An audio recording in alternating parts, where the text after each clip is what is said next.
What up? What up? This is Alex, a fantasy football hustler, back at you. I got another waiver wire video for you guys for week 13. We're talking running backs, we're talking wide receivers. We're going to dabble into the QBs and the tight ends, and then don't forget about the section for team defense. And then we're going to finish it all off with should you cut these players or not? Let's jump into it. We're going to start off with the running backs, and we're going to start off with the lowest of the low hanging fruit, and that would be Gus Edwards. We have no idea the full extent of what's going on with J.K. Dobbins, so everybody must go pick up Gus Edwards if he is available. 29% rostered on Sleeper, 26% rostered on Yahoo. He's been very blah, but it's because he's been the backup. If J.K. Dobbins is not there, he's going to be the guy who gets the most carries on the squad. They got Atlanta coming up in this week. Atlanta for the season has been really good against the run, but over the last 5 weeks, not really so much. So I like the matchup. They got KC after that, though, and that is no bueno. But either way, you must go pick up Gus Edwards if he is available. That should be the number one waiver wire pickup for everybody, regardless of your team needs. So pick him up. Pick him up! The next biggest pickup so far for this week has been Justice Hill. 4 rushes for 55 yards.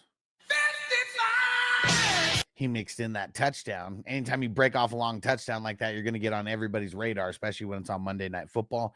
One of the things that is true more often than not is when the Ravens are in a tough running back matchup, Justice Hill usually gets involved a little bit more in the pass game. Wasn't necessarily the case versus the Chargers, but they got the Eagles coming up this week, and they're an even tougher running back matchup than the Chargers. So I expect Justice Hill to be a little bit more involved in the pass game this week. And because there are so few options out there, you must put in waiver wire claims on all of these guys that we're talking about right now.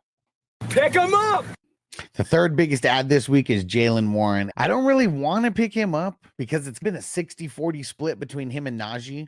The weird thing is, flip-flopped this week on the 60-40 in favor of him. He did get a touchdown, got him to double-digit points. The one thing that sucks is his schedule moving forward. So Gus Edwards, Justice Hill, those guys are making a big priority. Jaylen Warren, I'll probably throw in a waiver on him just because we want to try to get running backs like this, but I'm not super excited, and he's not going to be a huge priority for me. And then we have all the dart throw kind of guys. Amir Abdullah, Jeremy McKenneth Gainwell, Hassan Haskins, and I can't believe that Isaiah Pacheco is even on this trending list.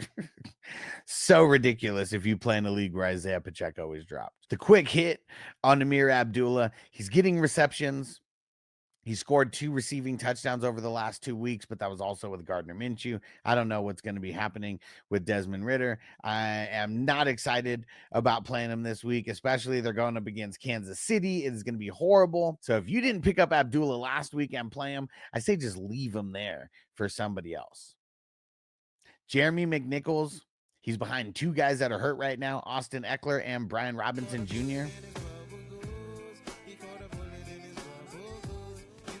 So you got to go pick him up, but he's playing Tennessee. It's a really horrible matchup. It's really just about your level of desperation, but we have nobody on bye this week. So all these kind of like dart throw, like flex guys that I'm talking about here, we're only picking up based on how desperate we are.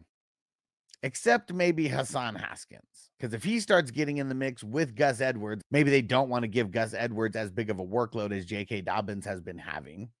Then Hassan Haskins probably gets a little bit more in the mix. So if I was going to take a shot on one of these like dart throw flex guys, not just for this week, but for like rest of season, it would be Haskins out of all these guys. Kenny Gainwell, he's really the Barkley cuff. If they're up huge and destroying people, maybe he gets some touches, but outside of that, there's not really going to be much happening for him. We've seen this year after year with Kenny Gainwell. So Hassan Haskins, he's the only guy that I'm prioritizing out of all of these guys here, unless I actually need to pick someone up to play this week. And even in that case, he has the best matchup. He just wouldn't be the main guy. He would be the 1B or the number 2 to Gus Edwards. Let's jump over to the wide receivers, and one that I've been mentioning over and over, Nick Westbrook-Ikhine. This guy is on fire. He's been such a great flex. 6 out of the last 7 weeks, he has a touchdown. They have an amazing schedule moving forward. No matter what, he will never be focused on by the defense because the defense focuses on Calvin Ridley. So pick him up if he is still there. Pick him up! Devaughn Vele is the hottest waiver wire pickup this week. He's only rostered in 36% of teams as of now. And because Denver's been doing great, Bo Nix over exceeding any expectation that was put on him by the general public. Cortland Sutton's still the guy, but they got to spread the ball around, and Cortland Sutton is the guy who the defense is focusing on. So guys like Vele, Lil Jordan Humphrey, they're out there getting a lot of catches. And next to Sutton, Vele runs the most snaps for the wide receivers. Readily available, lots of targets. They're playing Cleveland this week. And even if Ward plays, Vele wouldn't be covered by Ward. So good things for him. The only bad thing is they got the bye in week 14, but I would pick him up regardless. Pick him up! At least put in a waiver wire claim. This name will probably get thrown around more than anybody this week. David, I want to score more for the Carolina Panthers, 0% rostered. Logs in over 90% of snaps this week because Jalen Coker was out. Adam Thielen came back, but he only played 61% of the snaps. I feel like this is very fluky what happened. He got 10 targets, but they do play Tampa Bay this week, and Tampa Bay has been giving up all kinds of booty to the wide receivers. What also made a difference was Jatavion Sanders going down as well. So addition by subtraction worked for David. I want to score more this week. This is the best game of him for his season. That could be the best game of his season no matter what. So I don't want to chase the points.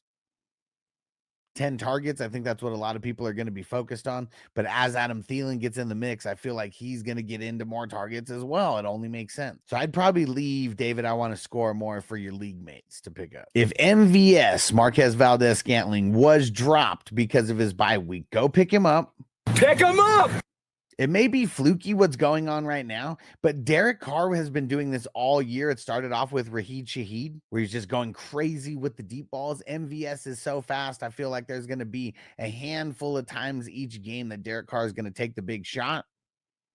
So if he was dropped, go pick him up. The trending list on Sleeper this week is absolutely ridiculous because most of the guys who are trending are all rostered more than 50% of leagues. Ridiculous. But the last two guys that I'm going to bring up, Calvin Austin and Adam Thielen. Both these guys have decent schedules for the wide receivers.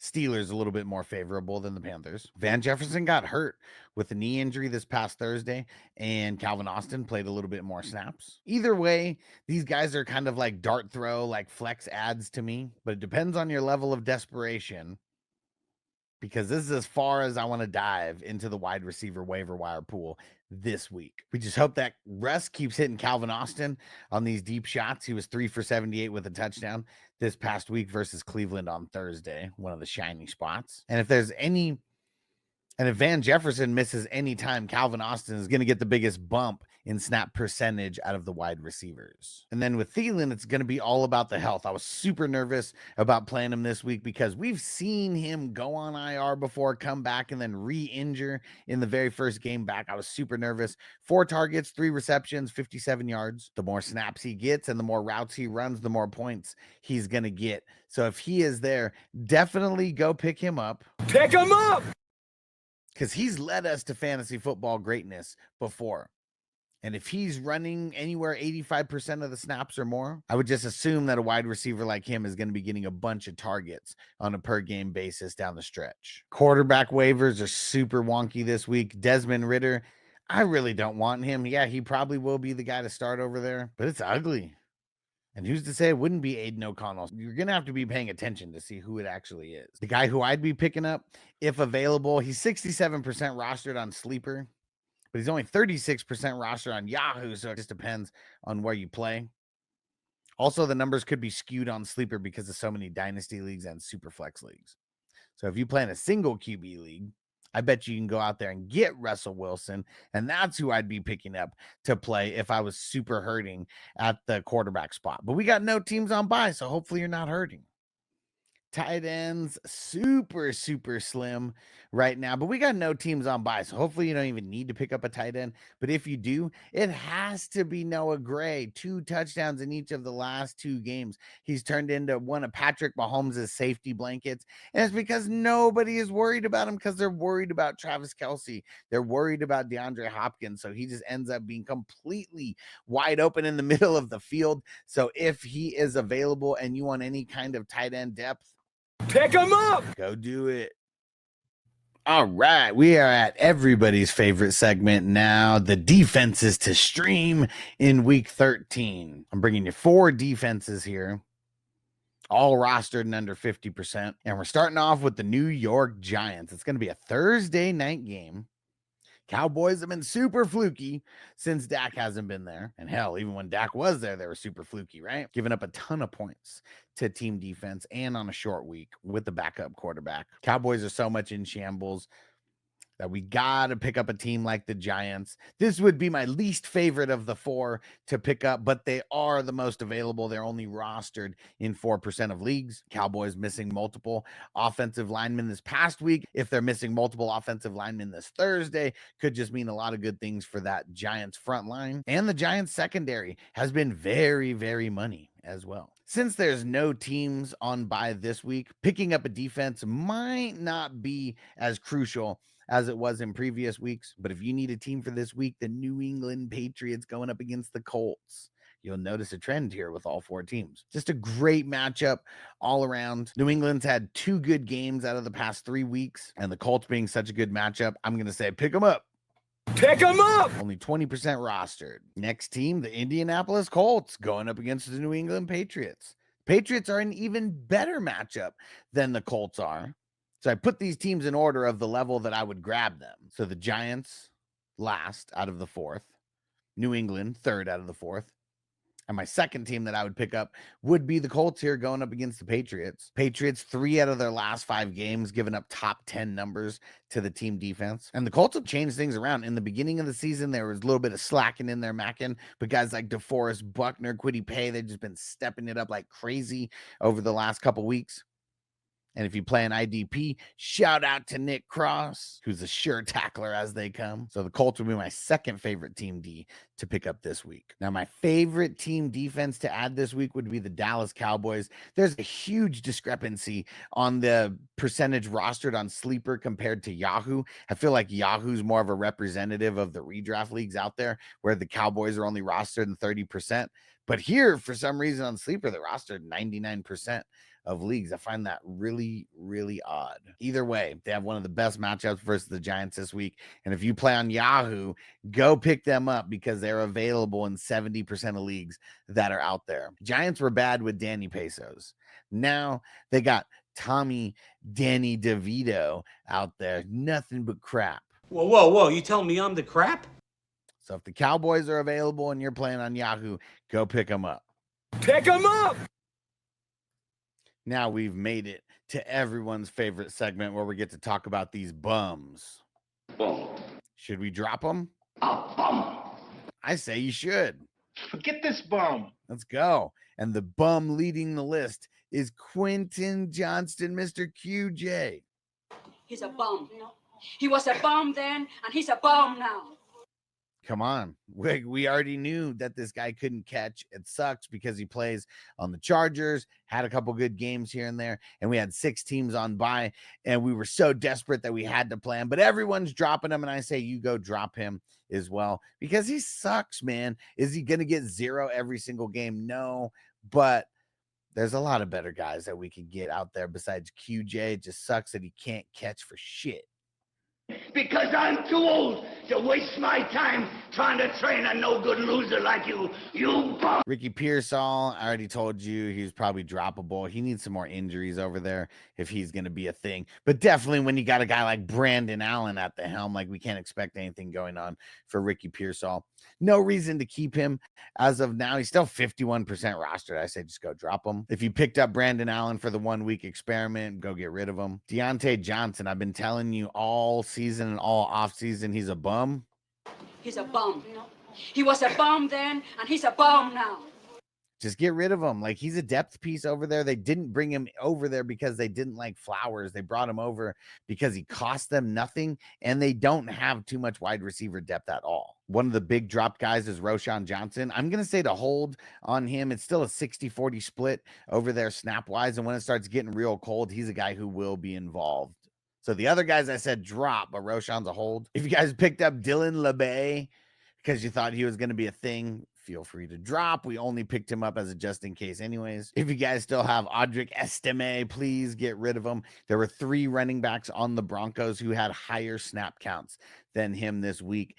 Every week over the last couple weeks, down in snap percentage. Darius Slayton, feel free to drop. Tommy Cutlets, yuck. Romeo Dubs, concussion, more than likely not playing Thursday. I don't even think it's possible for him to play Thursday. I'd say hold him because you want him for the season moving forward, but I understand if you need to pick someone up this week, but I would say hold. Trey Benson, I would also hold. Gino, I would hold. Abdullah just depends on your level of desperation.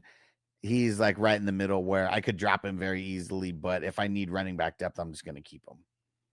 Yes, we made it all the way to the end. Let me know what you guys think of the new format here. Leave some comments. We love to hear the feedback. If you guys are into IDP, check out the IDP waiver wire video because it's a big hitter every single week. Don't forget about the leagues that I'm hosting, my playoff redemption leagues. They're for the NFL playoffs. It's going to be awesome. It's a 3-week tournament, 12 teams per league, top 3 teams in the money. $20 buy-in, $35 buy-in, $55 buy-in. 55! So lots of different options. We got leagues with IDP, without IDP, some for everybody. All the buy-ins are on League Safe. And if you want to stay in the loop outside of YouTube, you go to 420crew.com. You could join for free, so you can stay in the loop. You could join as a paid member, which I highly recommend. And then don't forget, go check out the merch at 420crewmerch.com. There's $12.50 t-shirts on sale right now until Wednesday morning. So make sure you go grab one today. Shit, grab 5. They're only $12.50. And you got the IDP waiver wire video that's popping up right now. And don't forget to subscribe so you can come check me out on the live streams and interact with the 420 crew. We'll see you next video.